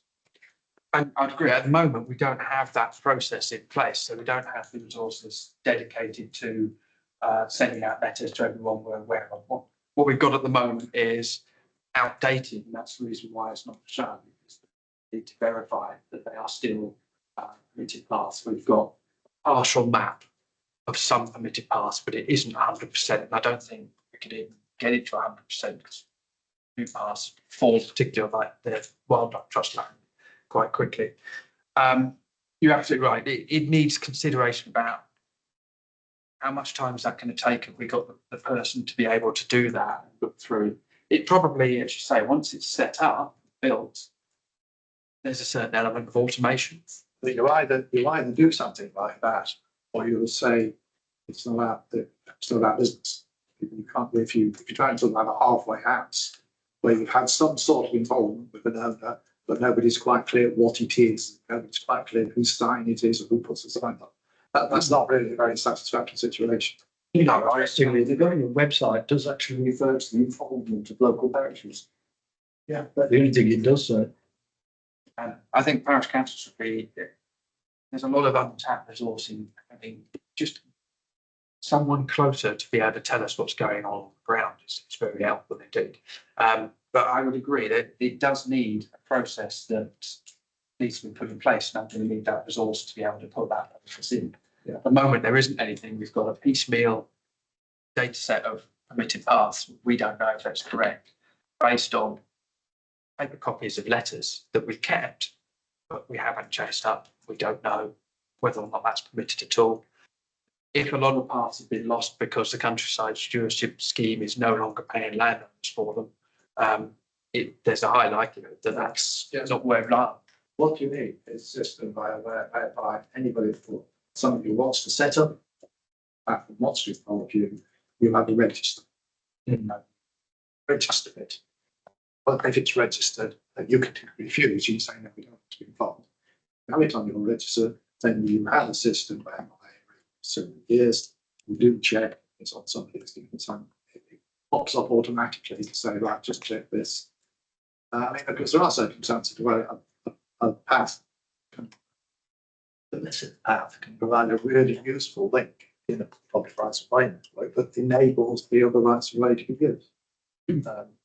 So I would suggest that it is a tricky one because my understanding is that permission can be withdrawn without any notice at all. So basically the landowner, I don't know, has some sheep worried or whatever, and can stop it there and then. It's not a time-bound commitment, which makes it more awkward, of course. That's not another reason. Angie, you wanted to make a comment? I was going to say you said about stewardship scheme. That's why most of the permissive paths around our area finished because they stopped getting the cost for it. So they went, well, why should we? There are always going to be some farmers who absolutely won't ever consider giving you any permissive rights of way, but there are others who are really happy for you to use existing farm tracks that go from one country lane to another. But everything that we do here, everything that we've talked about has to have an element of we need to get out to the general public using these rights of way, to use them with respect, to use them properly.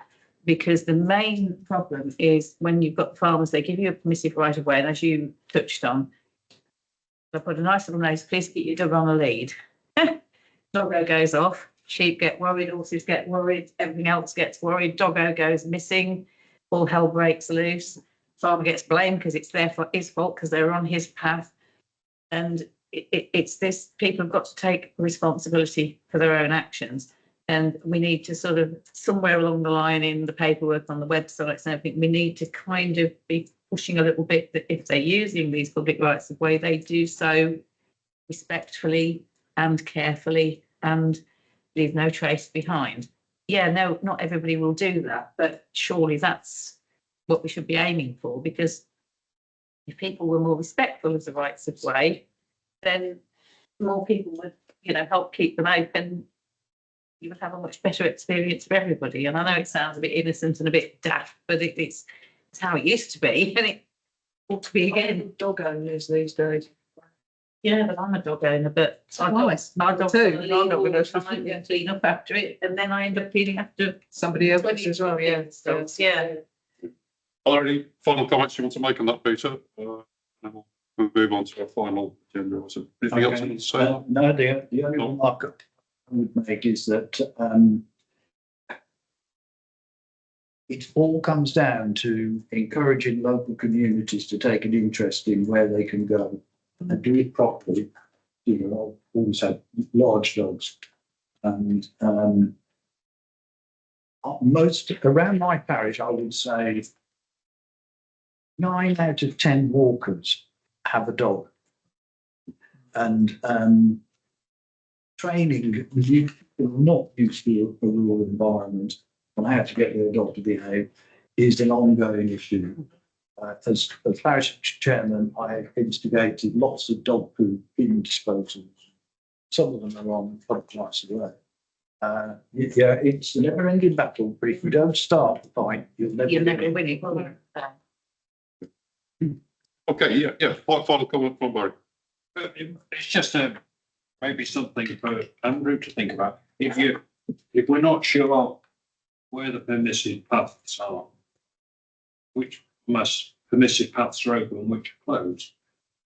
Like I volunteer to walk around my area. I can report those back to Debbie. It's not.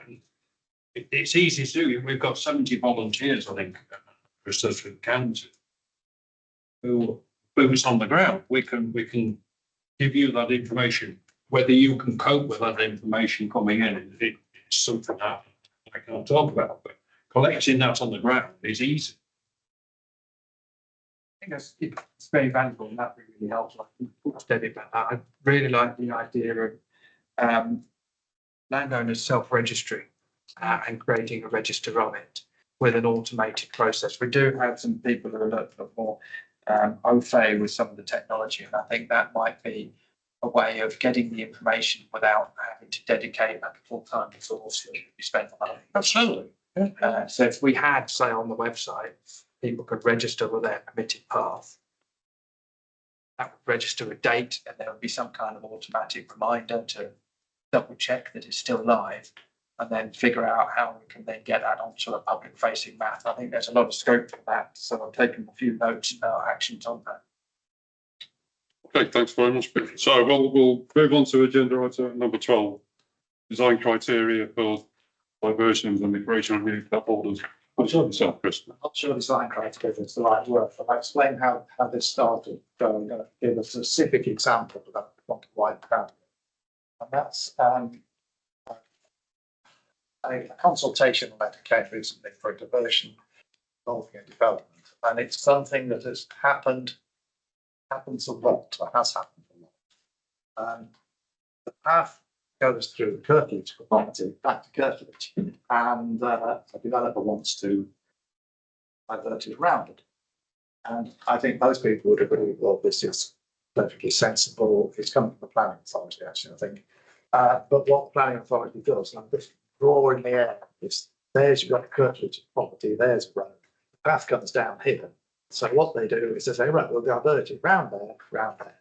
That means that the walkers have somebody walking around two sides of their property over the other side of the fence. And the public are doing the same thing.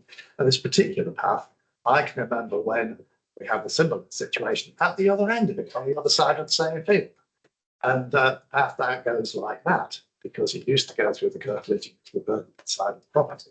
And they thought, well, why hasn't somebody thought of saying, well, instead of going like that, like that, like that, why don't we just have it going, because it's a crossfit path, it's not as if there's any sort of infrastructure on the route. Why don't it just go straight from one to the other? And this isn't the first time this has happened. Nobody, either people don't think of it and they've got down the ground. I have watched, it's East Lincolnshire Council. And they just dug their toes in out of this completely.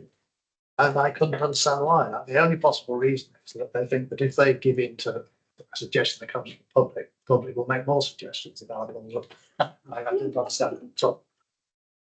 Anyway, but I thought there are probably lots of little things like that that ought to be considered when diversions.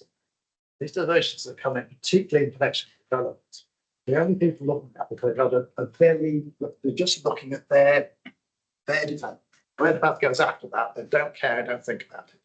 And a little bit of more expansive, more broad thinking, just sit back and say, oh, hang on, while we're making an order, while we're going through all this process, notices, statutory this, statutory that, maybe we could do something else at the same time, because another different order is just as much, no more bureaucracy. And there are probably, I don't want to sort of focus too much on this now, but when diversions have been made for some reason, I think perhaps the road might be the place for us to have developed within the road.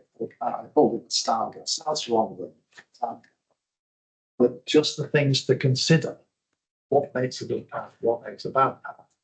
Where the opportunities might be, where they might not be. Now, I'm not suggesting that come up saying start a process whereby people could say, well, what is it about path here that we don't like? Sort of, it's a relatively minor thing, which add up to something that's awkward. It might be where you've got a good view, it might be the soil conditions, it might be all kinds of things, some of which I haven't thought of. Hopefully most of them I haven't thought of, that's the time to suggest. So I would just sort of start a process, say, can we develop a guide for people who officers faced with possibility of a diversion? These are the things you should do. Is anyone familiar with the guidance to planning officers on this? I mean, there must be some guidance to planning officers, I assume. I'll bring you in a second.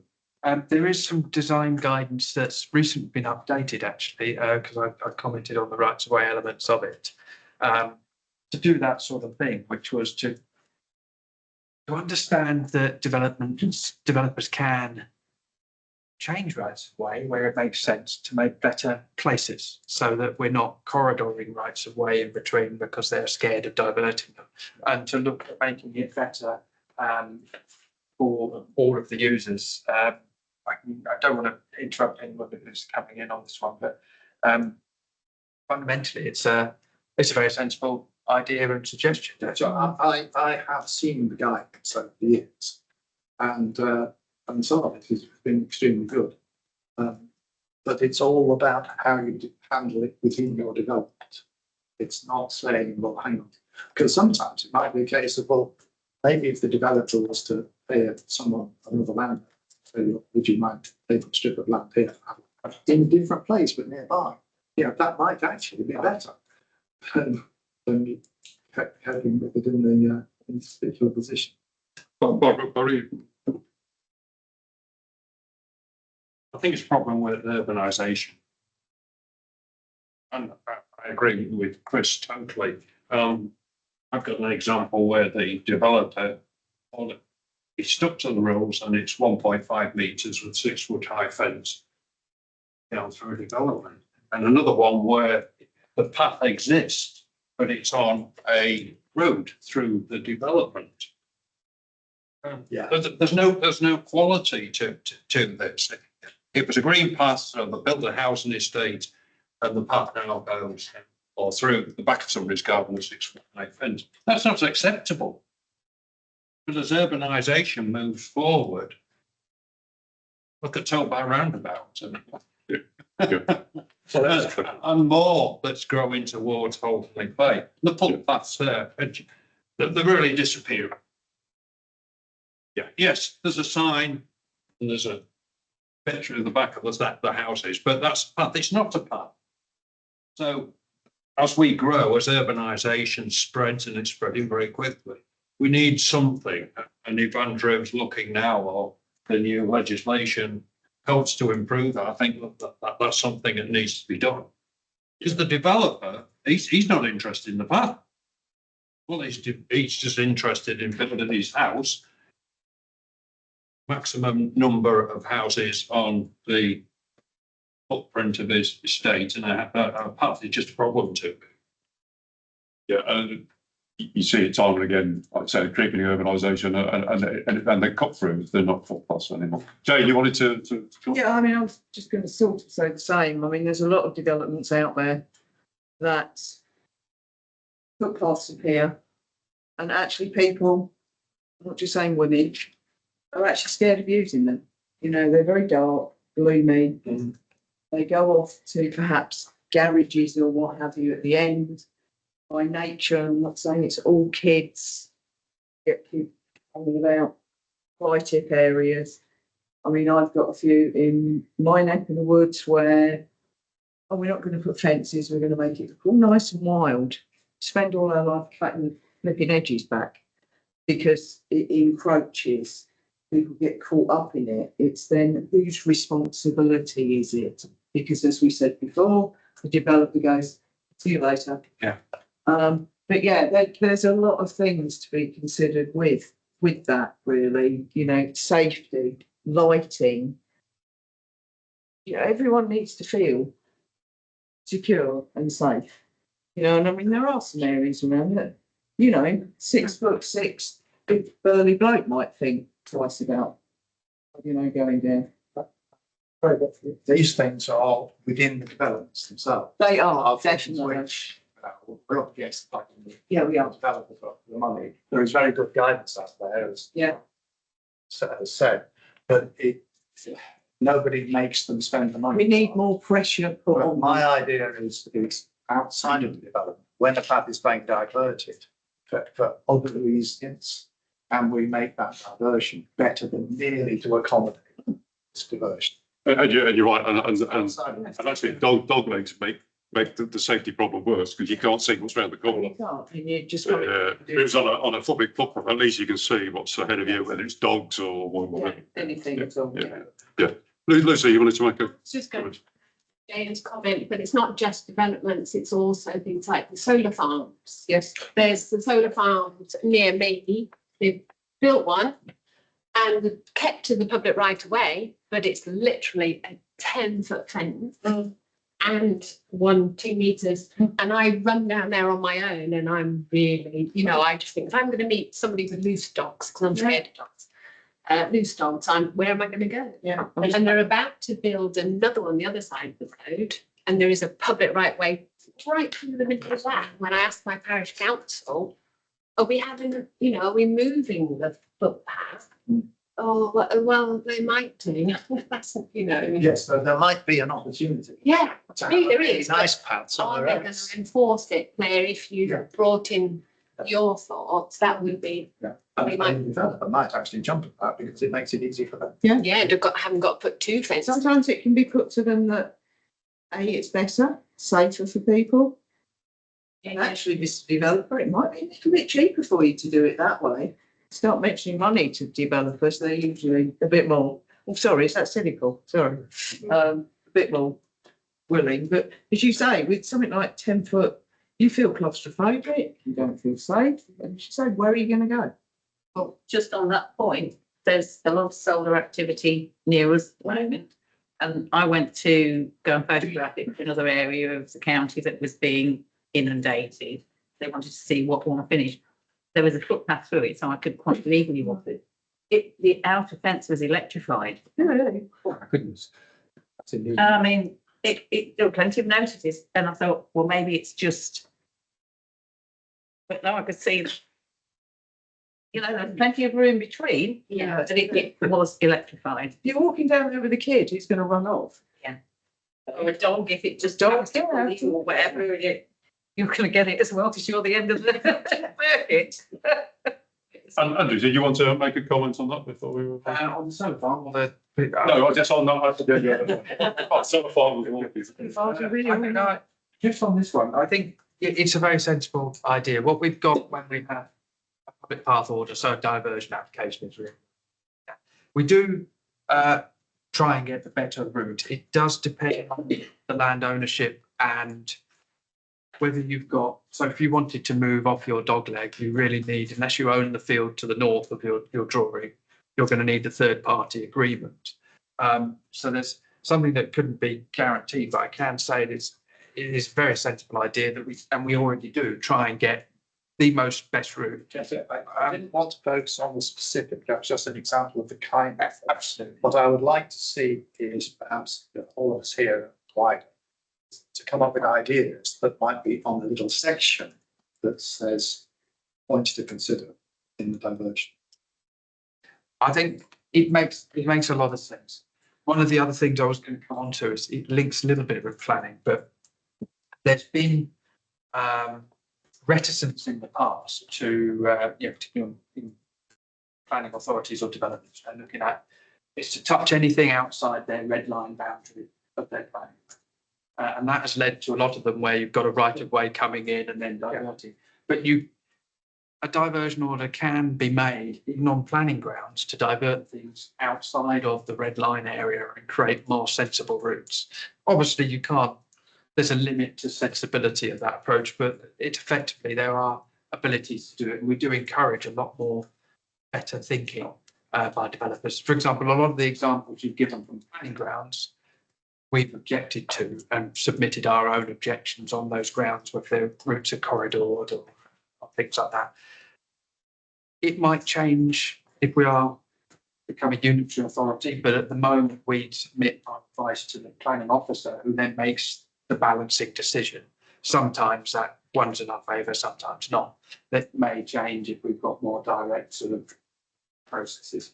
But from a purely rights of way perspective, where we are looking at it, we do advise better routes. The specific example we've got, I'm trying to keep out of it, it can include things like the protected tree, which happened to be in this case, but that can also be managed by explaining why there is that dog leg in the sort of the preamble to the consultation, so people are able to understand it from the map. Because I agree, when you look at a map without seeing any context, it does look very. But I think having a aspiration, that's what we want to do. Good. Thank you. Okay, thank you, Chris. So agenda item 13 is the work programme.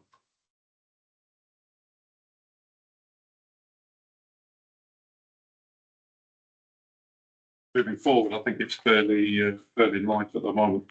Just before we get on to that, just to make members aware, we did say I sort of became chair last May in the absence of anyone else, any of the willing volunteers. But at the time, there were no volunteers to be deputy chair. So at the moment, we don't have a deputy chair of this forum, and elections being elections. So I'm up for election next year, and I haven't decided fully yet whether I'm going to re-stand for election. And if I do stand, I may not get elected anyway. We're in volatile political times. So it's just something to think about. We don't have a deputy chair, and as from next May, I may not be here as chair. So if there are any volunteers that would like to put themselves up as deputy Chris chair. was chair for many, many years, weren't you? Yeah. And you weren't councillor, were you? A lot of the time I was a town council. Ah, right, okay. I thought you were But just there's a no member. reason- Yeah, I was going to say, Any member of the forum. you don't have to Yeah. step down as chair, just because you're not a councillor anymore, do you?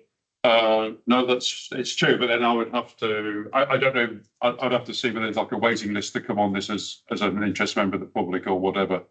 But anyway, we still don't have a deputy chair, just something to bear in mind. Okay, looking at the work programme, Andrew, do we have anything scheduled? Other than trying to see if we can get Anglian Water with the Lincolnshire wastewater, in terms of coming to address the committee and speak to you, the forum. Sorry, I wasn't saying committee, apologies. The forum. That other than that, I'm happy to take any suggestions, either sort of similar to what Chris Miller said, be any communication in between the meetings between now and Are the you forum. going to send the details of Anglian Water's response to the members? Yes, I'll do that. Yes, I'll just say, considering I've read it out into a public meeting, it's only fair that I'll send what I've said to you all, so you have the it'll be in the minutes as well. Yeah. But I just thought, yeah, get it out easier as well. But if you have any quick suggestions, don't hesitate to contact myself or the chair, and we can sort it out. And we can. I mean, the next meeting is 6 months away scheduled, so I'm sure that things will arise in the meantime. I'm sure we'll end up with a full agenda for that next meeting. I just didn't know if there's anything at this moment in time members urgently want to see put on the work programme. I'd be happy to see the guidelines for permissive path management, development of advice on permissive paths added. I'll do some. I've got a load of stuff on my hard drive. I'll put it into something sensible and send it across to Andrew. But it is a gap in our communications with the public. You happy with that, Andrew? Yeah, that's absolutely fine with me. And we need to rehearse our Morecambe and Wise presentation to the local association of councils later. We'll send you the video. Terrible comic time. Just it's not really part of the work programme, but I didn't know how members felt. We've gone over to a devolution model now. We have a mayor for the whole of Lincolnshire. I didn't know if there was an idea for us to contact her directly, just to let her know what we do, what our aspirations are, and just make her aware of what happened. I know she's got a lot on her plate, but I think it's important that she knows what we do. And It probably would be a bad idea if she knew we existed. yes, She's got some ideas on solar farms. she has. Yeah, she's quite pulling up some farms. Do you think it's a good idea to? Yes. Okay, let's do it. If not, send it to Ingrid here, deputy mayor, she, from my group, so she'll Right, make sure she okay. passes it on. Yeah. Because I'll make sure Ingrid makes sure passes it on. Okay. Anything else that people see on the programme at the time being? No? Okay. Well, as I said, the next meeting's not scheduled till next April. So I've got a lot of time to put it between now and then. Just being deputy chair involved doing anything, because I was deputy chair and Chris for a bit. And she didn't really involve doing anything at all. It was just that you were there in case anything happened to Chris. But that's pretty much it. Yeah, If she was doing anything right at this very moment, I'd be happy to do it again if anybody's not in favour or not in favour, just until you get sorted out. Okay, I think we should have a deputy chair, to be honest, just in case anything was to happen to me the day before the next meeting. Yeah, that's good. So I think I've been here long enough, just about to get my head around it. You need someone to sign up the minute. Yeah. So I'll formally propose that Angie is deputy chair. If there's a second. Yeah, thank you. All those in favour? Yeah. Okay, thanks very much, Angie. Deputy chair. Don't do anything to make sure. Okay, thanks very much, everybody. We'll close the meeting.